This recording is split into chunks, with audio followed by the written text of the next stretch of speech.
Good morning. This is William Bell. Welcome to the All Things Fulfilled broadcast this morning, and we're grateful to be here. We're going to continue our study in the book of Revelation, and we're looking at the sixth seal. Good morning to you, Gail. How are you doing?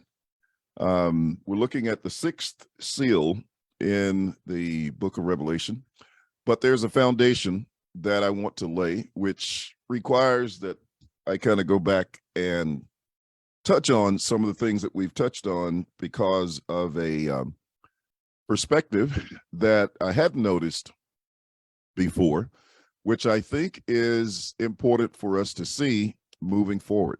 Thank you, Beatrice. I'm glad I showed up too.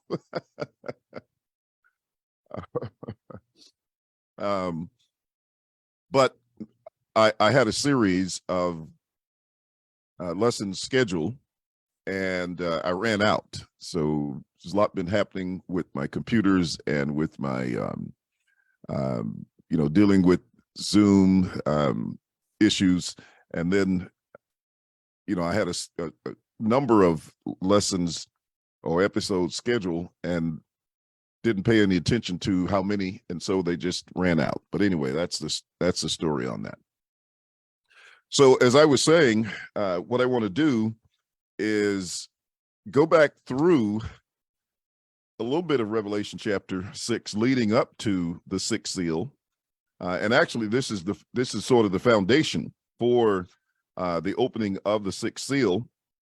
So while some of it may be slightly repetitive, it is approaching it in a different way that I think sets up the sixth seal very nicely, at least from my perspective. It does. And, in this process, I'm reading several commentaries, and each of them have a different perspective. And so along with, what I see in the text, and this is what we're doing. So let's go ahead and get started. As we had viewed the writers in chapter 6, 1 through 8, we talked a little bit about the souls under the altar on last week in verses 9 through 11. So we now come to the last section of chapter 6 in the opening of the sixth seal. And in this seal, we have a great earthquake, the sun and moon darkening, a receding sky, and men running to the mountains, the caves, and the rocks, attempting to hide from the face of the Lamb and from the wrath of God. But before we move on to the opening of this sixth seal, I want to note a pattern in the first 5 seals, and actually all the way down to the sixth and beyond, actually, when you are dealing with it, because there are actually 7 seals, and so we'll be talking about that in the future as we move beyond the sixth. But we've looked at the first horse, which was a dazzling white. The Greek word there is leukos, I believe. But this was a light like the light of day. So what I want you to be thinking about as we're looking at this is the days of creation as we go through the seals, and then you will see how we get to the sixth seal that's listed here in chapter 6. So when you think about the first rider, and the color of the horse is white, like the light of day. Please don't call me at this time while I'm trying to record. Excuse me, just got an interruption. And they're still trying to call, and this is very annoying. Please do not call me.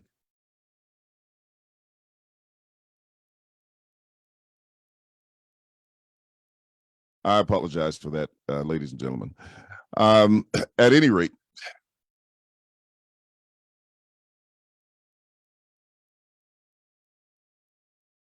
will somebody just type on the screen somewhere, do not call me during this time? It's interrupting the lesson. But anyway, let me go on. So if you compare that with Genesis chapter 1, you will see that there was light on the first day. So we're dealing with this first seal. And what I'm demonstrating here is that we are comparing the scenes in Revelation chapter 6 with the days of creation.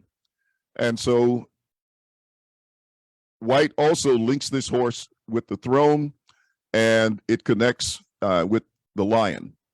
Now, the second, or the fiery red horse, divides and separates. And this represents day 2 of Genesis. In Genesis 1 and verse 6, it says, "Then God said, let there be a firmament in the midst of the waters, and let it divide the waters from the waters. Thus God made the firmament and divided the waters which were under the firmament from the waters which were above the firmament, and it was so. And God called the firmament heaven, so the evening and the morning were the second day." Now, when you think about that, you see that Jesus came to separate those in Israel, the one from the other. And what he said was, "Do not think that I came to bring peace on earth. I did not come to bring peace, but a sword. For I have come to set a man against his father, a daughter against her mother, and a daughter-in-law against her mother-in-law.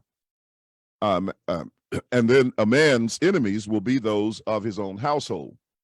So the red horse links with this in the sense that it was to come and take peace from the earth, and that people should kill one another, and there was given to him a great sword. And so when you see that there was a division that went on the second day in Genesis, you can also see that when Jesus came, his ministry was about not about bringing peace per se, but also to bring a sword.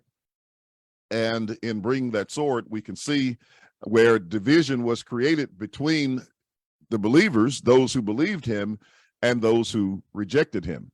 So that would be day 2. And on the third day, you have the black horse.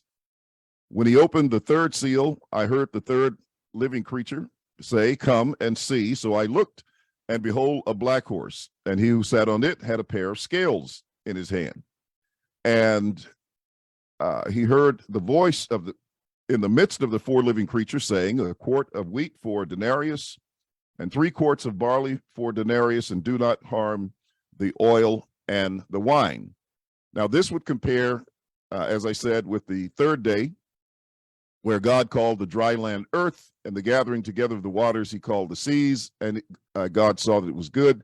So God said, "Let the earth bring forth grass, the herbs that yield seed, and the fruit tree that yields fruit according to its kind, whose seed is in itself on the earth," and it was so. And the earth brought forth grass, the herb that yields seed according to its kind, and the tree that yields fruit, whose seed is in itself according to its kind. And God saw that it was good. So what this third horse brings, as we mentioned before, was scarcity of food, particularly of grain, but the fruit trees and the vines were to be protected. And so in this black horse that announces scarcity and grain, it connects with the man and the face that we saw in in Revelation chapters 4 and somewhat in 5. Now, the fourth, or pale or green horse, had the rider of death. And, so my point, if you didn't get that, my point was the connection between the seed and grain that was created on that third day compared to the indication of famine in those particular areas with the grain here in Revelation. Now, on the fourth, or the pale or green horse, the rider was death, and then Hades followed. And this indicated authority over the earth. All the men were subject to the power and the authority of death and Hades, just like they were subject to the rulers of the heavens on the fourth day. So like the sun and moon, death and Hades ruled over the earth. So God said, on that fourth day, let there be lights in the firmament of the heavens to divide the day from the night, and let them be for signs and seasons, for days and years, and let them be for lights in the firmament of the heavens to give light on the earth. And it was so. And so God made the two great lights, the greater light to rule the day and the lesser light to rule the night. He made the stars also. And he set them in the firmament of the heavens to give light and to rule. God saw that it was good. And so that was the evening and the morning, being the fourth day. And the pale or green horse could be associated with the eagle as a scavenger, devouring corpses. Now we have the fifth seal, and notice now we've gotten to a division where we've looked at the first of the seals, which would be the first half of the week, if you please. The first of those seals that dealt with the horses, and now we move from these creatures to humanity. And again, that follows the pattern that we have there. So the fifth seal reveals humanity in the form of a swarm of martyrs. And this accords with the events of the fifth day in Genesis 1:20 through 23. Then God said, let the waters abound with an abundance of living creatures, and let birds fly above the earth across the face of the firmament of the heavens. So God created great sea creatures and every living thing that moves, with which the waters abounded, according to their kind, and every winged bird according to its kind. And God saw that it was good. And so he blessed them and said, be fruitful and multiply, and fill the waters and the seas. Let the birds multiply on the earth. So the evening and the morning were the fifth day. And with this idea of these swarming creatures, we can see a correlation between this on the fifth day. Then on the sixth day, it has humanity both doomed and the first fruits of a new humanity. And this is where we're moving into the sixth seal, and then even somewhat beyond the sixth seal, which you'll begin to see in chapter 7. The doom of creation was set for destruction. And that is precisely what you have in Revelation 6, beginning at verse 12 through 17. So the first fruit, humanity, is the eschatological community doing what God created humanity to do. When you look in Genesis, God said, let us make man in our image, according to our likeness. Let them have dominion over the fish of the sea, over the birds of the air, and over all the cattle in the earth, and over every creeping thing that creeps on the earth. So God created man in his own image. In the image of God, he created him, male and female, he created them. God blessed them and said, be fruitful and multiply in the earth, fill the earth and subdue it, have dominion over the fish of the sea and the birds of the air, over every living thing that moves on the earth. And the evening and the morning were the sixth day. And then notice that after the sixth day, when you move into the next, you find that there was silence, and that would refer to a period of Sabbath, if you please. And this is where God rested. So what we have with the sixth seal is a reversal or decreation of the old ungodly world through the various plagues. And in the seventh and final seal, of course, comes the new creation.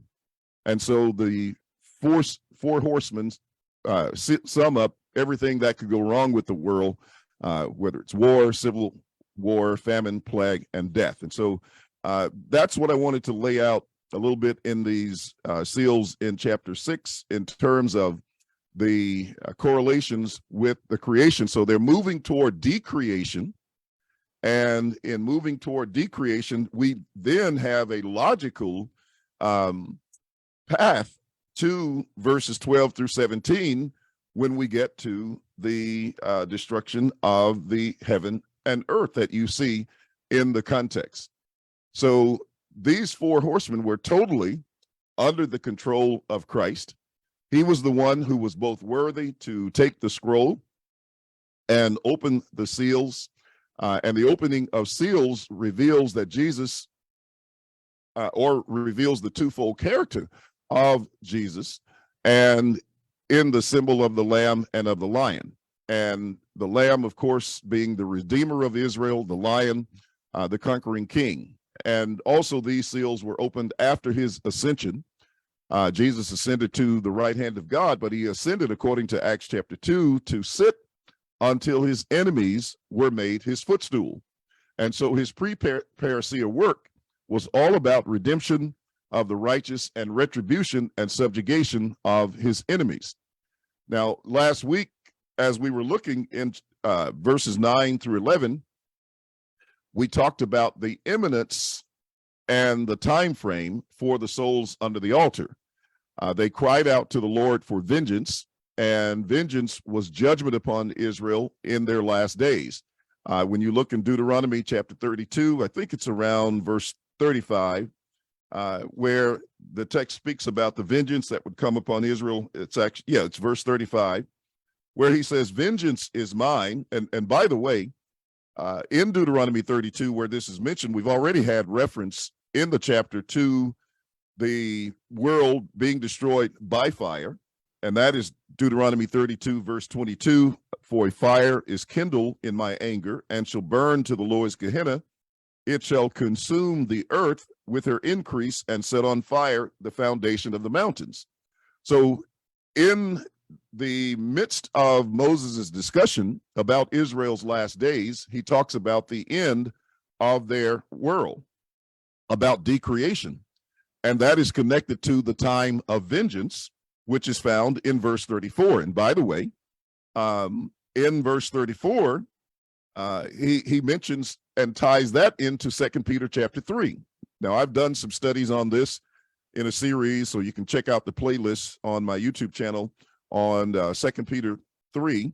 I also have a book that I've written on it, which is Will Planet Earth Be Destroyed?, where I go through and give a verse-by-verse exegesis of, or interpretation of, 2 Peter chapter 3, which I think will be helpful. But this very language used here in verse 34 is where Peter is quoting from in 2 Peter 3. And he says, is not this laid up in store with me, sealed up among my treasures? Vengeance is mine and recompense.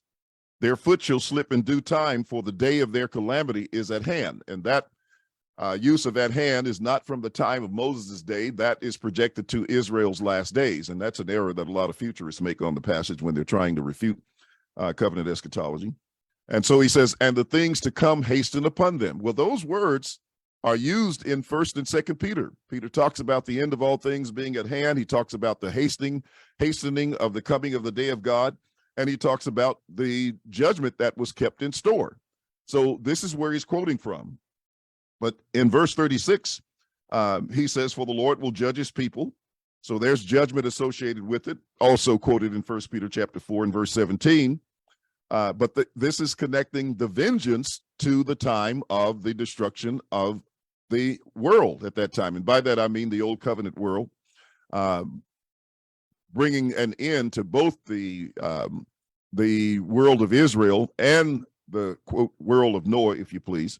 And so he says in verse 41, if I whet my glittering sword and my hand takes hold on judgment, I will render vengeance to my enemies and repay those who hate me. I will make my arrows drunk with blood. So there we see the reference to the arrows. You see those arrows mentioned in, I think it's verses, what verse is that? Verse 23, yes. I will heap disasters on them. I will spend my arrows on them. Now look at what the arrows are. The arrows are hunger or famine, pestilence, bitter destruction, the wild beasts, etc. The very things that we looked at, that we talked about in each of those writers that we see in the book of Revelation. And then again, in verse 42, I will make my arrows drunk with blood, and my sword shall devour flesh with the blood of the slain and the captives from the heads of the leaders of the enemy. Rejoice, O Gentiles, with his people, for he will avenge the blood of his servants. So we should see that, and as it says, and render vengeance to his adversaries, and he will provide atonement for his people. So there's the context, a part of the context at least, because there's much more as we looked at the plagues in Leviticus 26 and Deuteronomy 28, etc. But you can see how all of this is sort of dovetailing in chapter 6 in terms of these events of Israel's last days. And so that being the case in the New Testament, it is associated with the time for the coming of the kingdom. In Luke chapter 17, verses 20 through 27, Luke 17, 20 through 27, and we should really see Luke 17. A lot of times we go there and we just kind of quote verse 20 to talk about the kingdom does not come with observation, but we look at the extended context and kind of ignore the chapter divisions. We will see some correlations there and some events that are tied together in this particular chapter. But in looking at Luke 17, the events regarding the kingdom are also tied directly to the coming of Christ, and there is no separation between the coming of the kingdom and the coming of Christ. But in verse 20, when the text speaks about the kingdom, excuse me here, let me get to the text here in Luke 17. But he talks about their desire for the kingdom of God, and he says that the kingdom does not come with observation. For they will say, or nor will they say, see here or see there, for indeed the kingdom of God is within you. Now, he says, they will say to you, look here or look there, do not go after them. And he then begins to tell them about the time of the end. And in doing so, he says, but the Son of Man must be rejected, or must suffer and be rejected of this generation. Now, as he goes on there, he talks about Lot and the last of those days. He talks about Noah and the last of those days, and then says that is just like it will be in the day when the Son of Man is unveiled. Well, the word revealed there is the word unveiled, the word apocalypsis, and that's the same word that's used in the book of Revelation for the unveiling and in several other passages in the New Testament. But what he does is he shows that day of unveiling is the same time when the disciples were admonished to flee from the city. So notice verse 30 and 31. Even so, will it be in the day when the Son of Man is revealed? In that day, he who is on the housetop and his goods are in the house, let him not come down to take them away. And likewise, the one who is in the field, let him not return back. And the rest of the chapter, of course, is paralleled with Matthew chapter 24. But that being the case, now I talked about the correlation in chapter 18, but this time I'm going to go on to chapter 21 to pick up that, because what that does is it connects all of that with the time of the day of vengeance. So in Luke 21, verse 20, he says, but when you see Jerusalem surrounded by armies, know that its desolation is near. Then let those who are in Judea flee to the mountains. So there's your flight from Jerusalem that corresponds with the day when the Son of Man is revealed, with the time of the apocalypsis or the revealing of Christ.